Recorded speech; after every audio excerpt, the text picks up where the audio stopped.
This week in Minecraft has not only been incredible for the world's Bedrock Edition players, but also especially for us Java players. In this video we're going to be recapping all of the updates and changes which have happened over the past week in the world of Minecraft. So with that being said, drop a like on this video to let Mojang know you are happy with what they did this week, and with that being said, let's dive right into it. Now there's a lot to go over and a lot to talk about, but as usual there will be links down below in the description to my full length videos about everything I talk about, so if there's something you just want a bit more detail on, then be sure to check those videos out.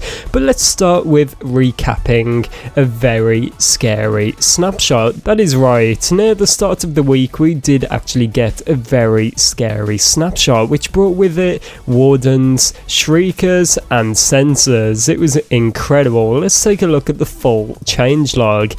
They added the deep dark biome to the overworld, added ancient city structures to the deep dark, added the darkness mob effect, added skulk veins, skulk catalysts and skulk shriekers. We added skulk sensors to the creative mode menu. Skulk sensors now always activate when stepped on. Skulk sensors can now be obtained with silk touch. They added the swift sneak enchantment and the warden mob. Of course there's a lot more in there, there's a lot of changes which went down, but we're not going to be recapping every single thing in this, but it's really important to talk about what this snapshot is, why Mojang added it, and why people are quite mixed about this. Of course this made every Java Edition player happy. We've been waiting for some of these features ever since 2020, so coming up on 2 years now, but the fact that we finally got them in game and we can play with them, test them and give feedback to Mojang is awesome, of course. But I also made a video about this in the week talking about Bedrock Edition players' reaction to all of this, and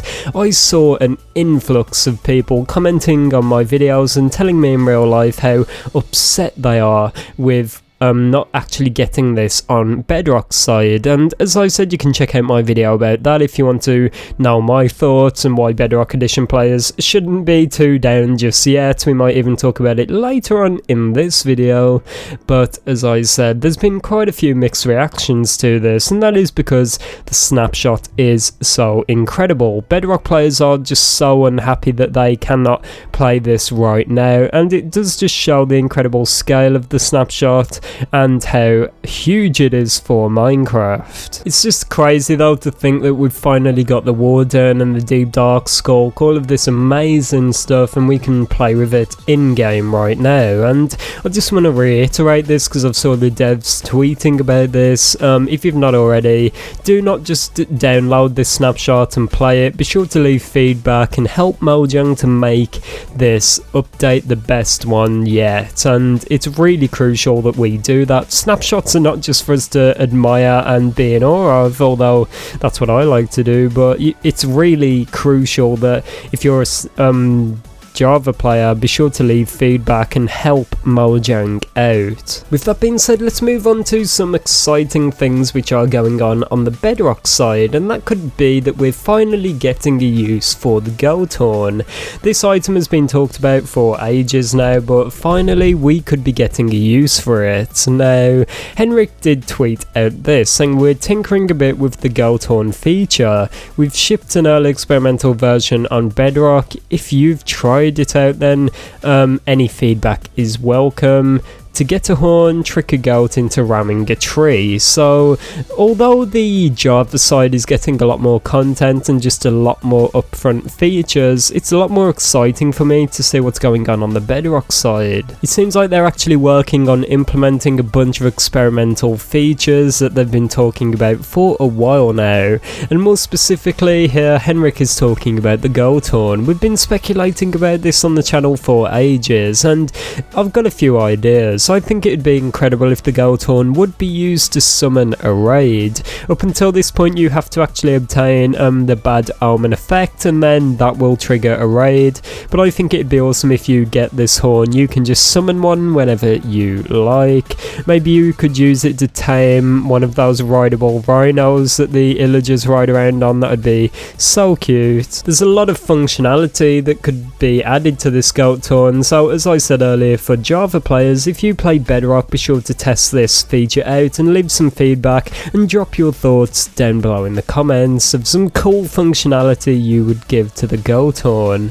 But all in all, it's been a very packed week for Java and Bedrock players, and it's important to talk about what I think is next. With us getting all of this content so early on, well, I say that, it is February, and as of when I'm uploading this, it is the 20th, so we're getting very close to March right now, and that is of course approaching the summer. So I believe if everything continues the way it's going and we keep getting this kind of content on a regular basis, I do actually think we could see a summer release window for this update, which is awesome. Mojang have been thrown off schedule a lot by some events of the world, so to see them get back on track and to start receiving regular updates on a regular schedule from now on would be awesome. On the other hand, I would love it if Mojang gave themselves some extra time to make this update the best it could possibly be, adding new biomes, structures, mobs maybe, and more, but there's still so much to think about that we've not even heard of yet, like what's going on with the LA and the swamps and a bunch of other content we've not heard about for a while.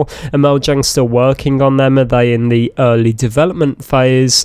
And what is going on with all of that? Obviously we heard from Henrik a few weeks ago that he is prototyping something he thinks we will enjoy, so we definitely need to keep an eye on that also. But let me know your thoughts about this week in Minecraft down below in the comments, and drop a like on the video if you want to see the series continue. It lets me know that you're finding this interesting and you would like to see more videos. As I said, that's been a very amazing week. Whether you're a Java player or a Bedrock player, there's no need to frown. There's so much content going out now that we can all just sit back and wait for more and more. So let me know, are you more excited for the Java Edition Snapshot or this Bedrock Edition beta? There's definitely a bunch of content on either side, so do not be let too down if you've not got access to this content yet. I'm sure these Snapshot features will roll over to Bedrock soon, and these Bedrock experiments will eventually push over to Java. All in all though, it's been a great week, and I cannot wait to see what Mojang continue to do over the coming days. Drop your thoughts down below. It's been me, ItzJhief here, and I'll see you all tomorrow. Goodbye.